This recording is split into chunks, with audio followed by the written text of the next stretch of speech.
एक व्यक्ति ने अपनी आयु के 20वें वर्ष में ही पेशवाई के सूत्र संभाले। 40 वर्ष तक के कार्यकाल में 42 युद्ध लड़े और सभी जीते, यानी ये थे अपराजय। जिसके एक युद्ध को अमेरिका जैसे राष्ट्र अपने सैनिकों को पाठ्यक्रम के रूप में भी पढ़ा रहा है। ऐसे परमवीर को क्या आप जानते हैं? क्या आप उसके नाम का पता लगा सकते हैं? क्योंकि आपका परिचय उनसे होना बहुत ज़रूरी है। सन 18 अगस्त सन 1700 में जन्मे उस महान पराक्रमी पेशवा का नाम है बाजीराव पेशवा, जिनका इतिहास में कोई विस्तृत उल्लेख नहीं है। हम बस इतना जानते हैं कि संजय लीला भंसाली की फिल्म बाजीराव मस्तानी थी। अगर आप भी इसके बारे में जानना चाहते हैं तो आप उनकी बातें सुनकर हैरान रह जाएंगे, क्योंकि ये इतिहास के पन्नों में आपको कहीं नहीं मिलेंगी। अगर मुझे पहुंचने में देर हो गई तो इतिहास लिखेगा कि एक राजपूत ने मदद मांगी और ब्राह्मण भोजन करता रहा।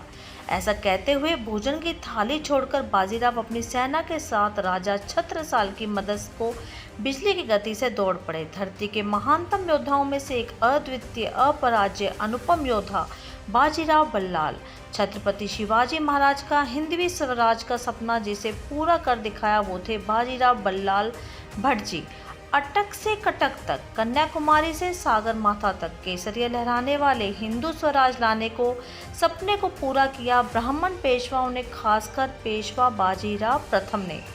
इतिहास में शुमार अहम घटनाओं में से एक यह भी है कि 10 दिन की दूरी बाजीराव ने केवल 500 घोड़ों के साथ 48 घंटे में पूरी की, बिना रुके, बिना थके।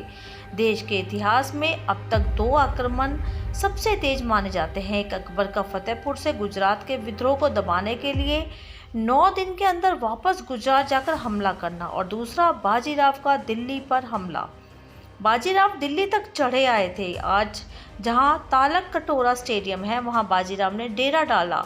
19-20 साल के इस युवा ने मुगल ताकत को दिल्ली और उसके आसपास तक समेट कर रख दिया।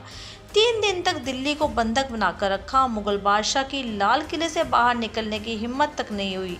यहाँ तक कि 12वां मुगल बादशाह औरंगजेब का नाती दिल्ली से बाहर भागने ही वाला था कि उसे लोगों ने बताया कि जान से मार दिए गए तो सल्तनत खत्म हो जाएगी। वे लाल किले के अंदर ही किसी अति गुप्त तहखाने में छिप गया। बाजीराव मुगलों को अपनी ताकत दिखाकर वापस लौट आए। हिंदुस्तान के इतिहास के बाजीराव बल्लाल अकेले ऐसे योद्धा थे जिन्होंने अपनी मात्र 40 वर्ष की आयु में 42 बड़े युद्ध लड़े और एक भी नहीं हारे, अपराजय। बाजीराव पहले ऐसे योद्धा थे जिसके समय में 70 से 80% भारत पर उनका सिक्का चलता था, यानी 70 से 80% भूभाग पर उनका राज था। बाजीराव बिजली की गति से तेज आक्रमण शैली की कला में निपुण, जिसे देखकर दुश्मनों के हौसले पस्त हो जाते। बाजीराव हर हिंदू राजा के लिए आधी रात मदद करने को सदैव तैयार। पूरे देश का बादशाह एक हिंदू हो, ये उनके जीवन का लक्ष्य था, और जनता किसी भी धर्म को मानती हो, बाजीराव उनके साथ न्याय करते थे। यदि आप वाराणसी जाएं तो उनके नाम का एक घाट पाएंगे जो खुद बाजीराव ने सन 1735 में बनवाया।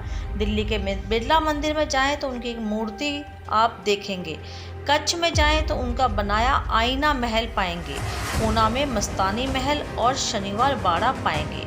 अगर बाजीराव बल्लाल लू लगने के कारण कम उम्र में ना चल बसते तो न तो अहमद शाह अब्दाली न नादिर शाह हावी हो पाते, न ही अंग्रेज और पुर्तगाली जैसी पश्चिमी ताकतें भारत पर राज करती। ऐसे थे हमारे बाजीराव मस्तानी। अगर आपको बाजीराव के बारे में ये बातें, ये जानकारी अच्छा लगी तो D5 हिंदी को अवश्य सब्सक्राइब करें।